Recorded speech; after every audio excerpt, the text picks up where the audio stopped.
Hello, so today I want to talk about the book that I recently finished, which is the best Japanese science fiction stories. Last video I mentioned about the Asimov anthology. I said it was like Earth is not enough, but I must have in my mind remembered or thought of the world is not enough, but the title is actually Earth is room enough, but I'm gonna get it there. I just finished it. First, let's talk about this one because Japanese is very rich in their sci-fi when it comes to like manga or anime. They have a lot of sci-fi works there, but I'm really very curious about their written sci-fi, written in a sense that it's literary short stories or novels, and this one was like published in the late 80s, so it's anthologized or edited by famous science fiction anthologists. And to be honest, the stories here are, it's very, they're so outstanding. So here's like the table of contents there, okay, of the short stories. And so the brief, in my opinion, probably the best short story here is actually Take Your Choice by Sakyo Komatsu. So it's like a futuristic world where um, people are given you are to pay a certain amount, and then you can like choose a certain future, not something that will affect you directly, but you will be given a three branching futures, and then you will know what will happen, not to you but to society in general in 3 years. So that's awesome. The Savage Mouth is also cool, reminds me of the Filipino short story, horror short story, Eat Me. And then Hey, Come Out, very outstanding short story about a hole, you know.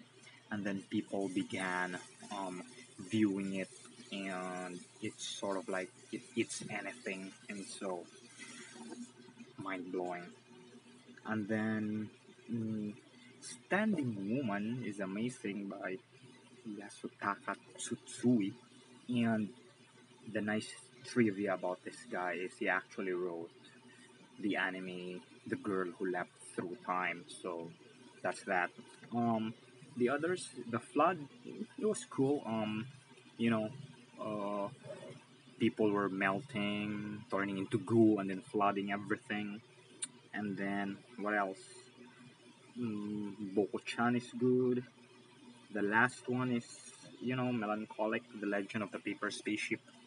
It's about like some aliens that landed in a certain village, and then part of their, like, I don't know, their in their culture for how many years, like the children's songs or the way they rhymes, it has been absorbed, and it's good, but it's full of this typically Japanese. They so love their puns, and the gymnastics that they do with their Japanese syllables, and this word will turn to that word in Japanese. So I think it's nice in the original Japanese, but kind of lost in translation. And some other notable thing here is, Triceratops by Tensei Kuno, where the past and the present timeline is like they jive together.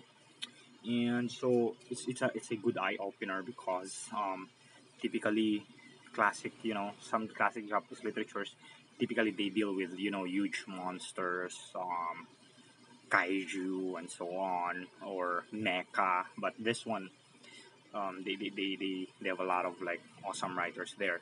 There's another Japanese anthology that I want to read in the future. It's my Kindle called The Future is Japanese. But yeah, this one is very highly recommended if you're like you want to expand your horizon and read science fiction from another culture, and one that is very entrenched or well affected by science and technology, which is Japan. So very cool book. Japanese science fiction stories, the best. So next, again, like I promised, I'll be looking at the book Earth is Room Enough, not Earth is Not Enough by Isaac Asimov.